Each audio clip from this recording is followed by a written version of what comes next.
بسم الله الرحمن الرحيم. انا عايز اتكلم كلمتين كده عن ماتش الاهلي. تمام. والتطور اللي حصل في شكل الاهلي مع عماد النحاس. عماد النحاس طور الناحيه الهجوميه، يعني كولر راجل عارف ان الدفاع وحش فكان بيدافع بكل الفرق. قبل اي حاجه شكرا مارسيل كولر. 3 سنين، سنتين كنت مميز فيهم معانا، خدت 11 بطوله، سنه لم تكن موفق فيها، الحمد لله، والعلاقه انتهت ونتمنى تخرج بهذا الشكل الجيد وخلاص الموضوع خلص على كده. مش هتكلم انا عن فتره مارسيل كولر تاني خالص. انا ما بحبش التغيير، لكن انا متفائل بعماد النحاس. عماد النحاس واحد من الجيل الذهبي، يعني ضرب مع مانو جوزيه، ضرب مع ابو تريكه، مع بركات، مع ناس كتير، ضرب في الدوري، ليه تجربته. اتمنى انه ياخد فرصته كامله، وما عنديش مشاكل ان هو يكمل مع الاهلي فارسر مور ما بعد كاس العالم للانديه. الشكل اللي عمله للاهلي هجوميا كان شكل جيد، ولكن كان على حساب الدفاع. بدأ المباراة بضغط عالي، شفت جمل تكتيكية وهجومية ما شفتهاش مع مارسيل كولر. مارسيل كولر كان بيهتم بالتنظيم الدفاعي، ما اهتمش بالشكل الهجومي، لا، عماد النحاس اهتم. وانا نزلت لك تحليل بلقطات وريت لك فيه ان كان ابتدى يبقى فيه تحركات وشغل. اتمنى ان مع الوقت الدنيا تتحسن. طبعا اللعيبه معنوياتها قليله عشان خارجه من خساره سان داونز وتغيير مدرب، لكن اتمنى الدنيا دي تتحسن مع عماد النحاس. النهايه كان في شكل جيد، عايزك تتفرج على الفيديو وتشوف اللقطات. لكن دي نقطة أنا محتاج إن أنا أتكلم فيها. عماد النحاس مع محمد شوقي، ويا ريت يكون معاهم ناس كانت في الجيل الذهبي زي محمد نجيب وشريف عبد الفضيل. أعتقد جهاز فني هيبقى جيد، وأتمنى ياخد فرصة في ال6 ماتشات الجايين بتاعت الدوري.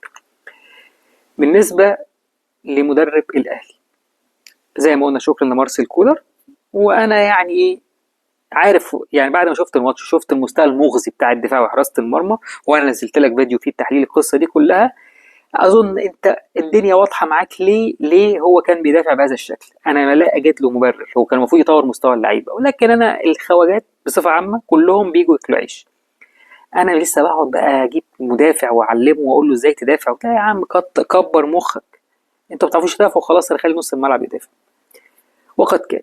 فعماد النحاس اتمنى ياخد فرصته كامله مع النادي الاهلي. ان شاء الله الاداء يتحسن مع ماتش حرس الحدود. اتمنى السكواد يحسن، الدنيا تتحسن وتمشي الدنيا احسن بهذا الشكل. بالنسبه للمدرب الاهلي، فانا عايز اقول لك اللي انا استشفيته من كل المعلومات دي ان الاهلي حاليا مش لاقي مدرب، وكل الناس اللي كان بيتكلم فيهم يا اما مرتباتهم عاليه يا اما مش السكيما اللي الاهلي عايزها. الاهلي عايز مدرب نجم يعرف يشكم اللعيبه عشان النجوم اللي انت جايبهم معاك لكاس العالم للانديه.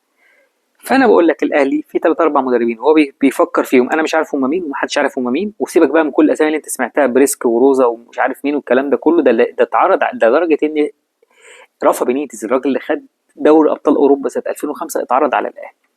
مش ده موضوعنا. انا بقول لك ان الاهلي شوف مدرب. لو في الاسبوع الجاي ما جاش مدرب، اعتقد مدرب الاهلي هيبقى جوزيه جوميز، مدرب الزمالك السابق. الاهلي مش عايز يجيبه لسببين: لانه هو مش هيجي غير بعد نهايه الدوري السعودي مع الفتح، لانه مش عايز يدفع الشرط الجزائي وعايز ياخد مكافاه البقاء في الدوري السعودي، لانه واعدينه بمكافاه حلوه يعني فيها قرشين حلوين. وتاني حاجه ان هو الاهلي مش عايزه ياخده عشان ما يتقالش بقى انا باخد لعيبه الزمالك وباخد مدرب الزمالك والايه والكلام الحمضان اللي هو بيتقال ده. بس جوزيه جوميز هيبقى اختيار ممتاز لسبب بسيط: لانه هو راجل عارف لعيبه الاهلي، ذاكرهم كويس، هو مدرب الزمالك.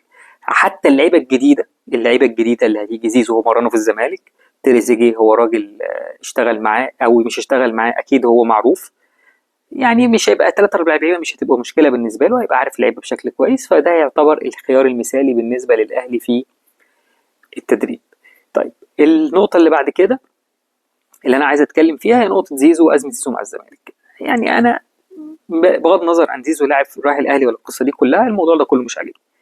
اتمنى الدنيا تتحل بشكل احسن من كده، لانه هو لعيب كويس والزمالك نادي كبير والقصه دي كلها. فكره ان هو ما بيروحش يتمرن لانه خايف على نفسه، انا مش عاوز نفسي مكانه. يعني هو ممكن كان في خناقه سنه كده. انا شفت بوستات على الفيسبوك والسوشيال ميديا، كسروه، اعملوه، سووه، والناس اللي نزلوا كسروا الصوره، وناس بقى بتهدده ممكن حد يروح ضربه بمطوه ولا حد مش عارف يعمل الكلام ده كله. انا مش حاطط نفسي مكانه. انا شايف انه غلطان وما بيروحش يتمرن، وغلطان ما بيروحش التحقيق، ده غلطان. يعني انا شايف ان زيزو غلطان، لكن هو قد يكون عنده ما يبرره، انا ما اقدرش اعرفه. بس هو المفروض في جميع الاحوال حتى لو خايف المفروض يروح وياخد معاه حمايه، ومفيش حمايه احسن من الكاميرات.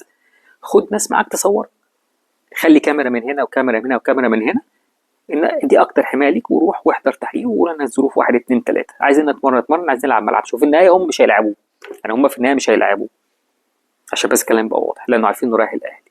هل كان في محاولات ان هو يقعدوه في الزمالك والقصه دي كلها؟ يقال ان كان في كلام ومحاولات، وفي الاخر ممدوح عباس رفض القصه دي كلها، وانا حقيقي مش حاطط في دماغي القصه دي كلها. ثالث موضوع انا حابب ان اتكلم فيه، انا ما بحبش اطول في الفيديوهات بتاعتي، انا بحب اتكلم بس اطلع فضفض كده، هي صفقات الاهلي في كاس العالم. هل الاهلي محتاج صفقات؟ محتاج صفقات، محتاج مدافع لكاس العالم، لان احنا كنت حاطط امل كبير جدا على وجود محمد عبد المنعم، ومحتاج مهاجم، لان المهاجمين اللي عندي اللي هو وسام وجراديسار مش بمواصفات المهاجم التارجت اللي انا بحتاجه في التكتلات الدفاعيه زي مصطفى محمد، فانا محتاج مصطفى محمد. محتاج مدافعين، محمد عبد المنعم كان هيحل ازمه ربنا يشفيه. خلاص. صفقات الاهلي بقى فيما بعد الموسم الجاي دي هنتكلم عليها في فيديوهات قادمه في الوقت الحالي، واتمنى ان انا اشوفكم على خير.